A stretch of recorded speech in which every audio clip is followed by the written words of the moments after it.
Bonjour, je me présente, François Pays-Bas, je suis candidat à la prochaine élection présidentielle. Mon parti est le Parti socialiste. Je suis le candidat de la tolérance, de l'antiracisme et du multiculturalisme.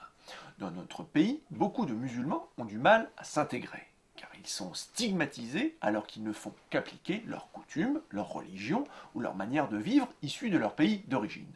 C'est injuste et j'ai décidé de régler ce problème.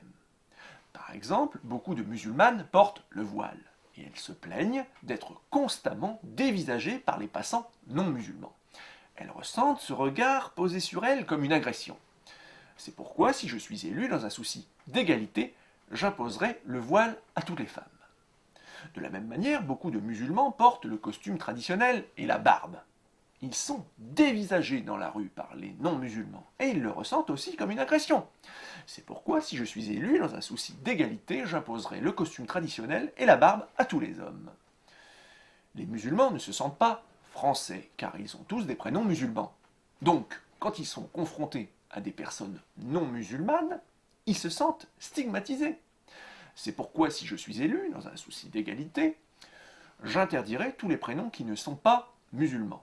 Et j'obligerai ceux qui ont un prénom qui n'est pas musulman à en prendre un nouveau dans les 24 heures sous peine d'amende. Moi-même, j'ai déjà choisi mon prénom musulman, ce sera Farid. Quand un musulman veut se restaurer dans une cantine, un restaurant ou un fast-food, il n'est pas toujours sûr de pouvoir trouver un repas halal conforme à sa pratique religieuse. C'est pourquoi, si je suis élu dans un souci d'égalité, je rendrai obligatoire le halal partout, aussi bien dans les établissements de restauration publics que privés. Bien entendu, j'interdirai aussi la charcuterie et tous les plats à base de porc, pour ne pas provoquer les musulmans. L'élevage des porcs sera bien sûr interdit.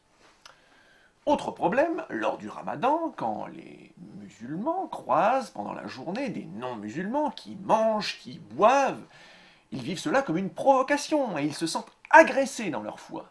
C'est pourquoi, si je suis élu dans un souci d'égalité, je rendrai le ramadan obligatoire à tout le monde. L'autre chose qui empêche les musulmans de s'intégrer à notre pays, c'est la laïcité. En effet, la laïcité est un concept qui n'existe pas dans les pays musulmans. Et c'est donc bien normal qu'ils aient du mal à s'en accommoder.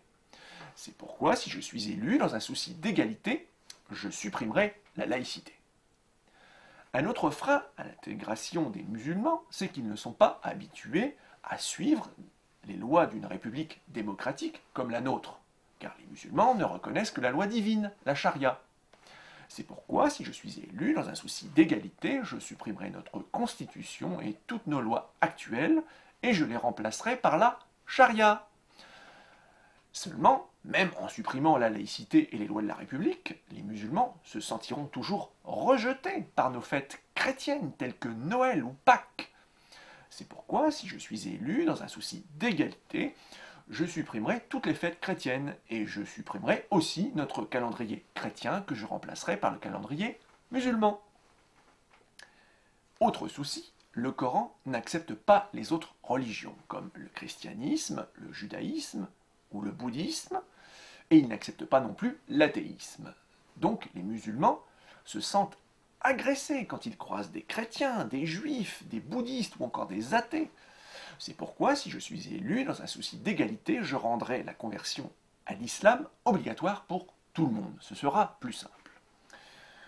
Pour les croyants non musulmans, chrétiens, juifs, bouddhistes ou autres, ça ne devrait pas être très gênant, car l'islam est une religion comme les autres.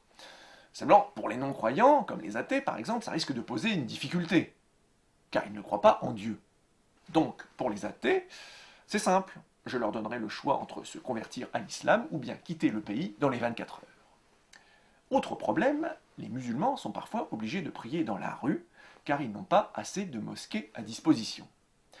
Par ailleurs, les musulmans se sentent constamment agressés par nos églises, qui sont autant de symboles chrétiens, qui sont pour eux une provocation. C'est pourquoi, si je suis élu dans un souci d'égalité, je ferai démolir toutes les églises, tous les temples et toutes les synagogues qui seront inutiles, puisque tout le monde se sera converti à l'islam. Et je ferai construire à la place des mosquées. Certains musulmans se sentent rejetés par notre pays car ils ne savent pas bien parler français. D'ailleurs, même les musulmans qui parlent parfaitement français se sentent agressés par la langue française, car le français est une langue qui a pour racine le latin, qui est la langue officielle du christianisme. C'est pourquoi, si je suis élu, dans un souci d'égalité, je remplacerai le français par l'arabe comme langue officielle de notre pays. Et bien évidemment, je changerai aussi le nom de notre pays, qui ne s'appellera plus la France, mais Eurabia. Le drapeau bleu-blanc-rouge de notre pays pose aussi problème, car il est le symbole de la République et de la Révolution française, qui ne sont pas du tout en accord avec l'islam. C'est pourquoi, si je suis élu dans un souci d'égalité, je le remplacerai par un drapeau vert et blanc avec un croissant de lune et une étoile rouge. Je sais aussi que beaucoup de gens sont préoccupés par l'immigration dans notre pays. Et je ne suis pas genre d'homme à me dérober devant les vrais problèmes. En effet, beaucoup de musulmans sont inquiets, à juste titre, de voir plus en plus d'Asiatiques ou de personnes des pays de l'Est s'établir dans notre pays. Les musulmans voient cela comme une agression et une provocation. C'est pourquoi, si je suis élu dans un souci d'égalité, j'interdirai l'entrée de notre pays à tous les gens qui ne sont pas musulmans. Enfin, je sais que beaucoup de gens sont préoccupés par l'insécurité. Ils ont peur des émeutes qui sont déclenchées à chaque fois qu'un contrôle de police auprès d'un membre de la diversité se passe mal. C'est pourquoi, si je suis élu dans un souci d'égalité, j'interdirai à la police de contrôler ou d'arrêter les membres de la diversité pour éviter tout risque d'émeute.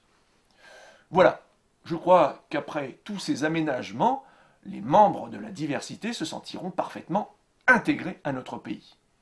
Bien entendu, tout ceci ne se fera pas en un jour. Mais grâce à la tolérance, l'antiracisme et le multiculturalisme, tout est possible. Et en 10 ou 12 mois, on devrait pouvoir y parvenir. Vive l'islam, vive la charia et vive Eurabia.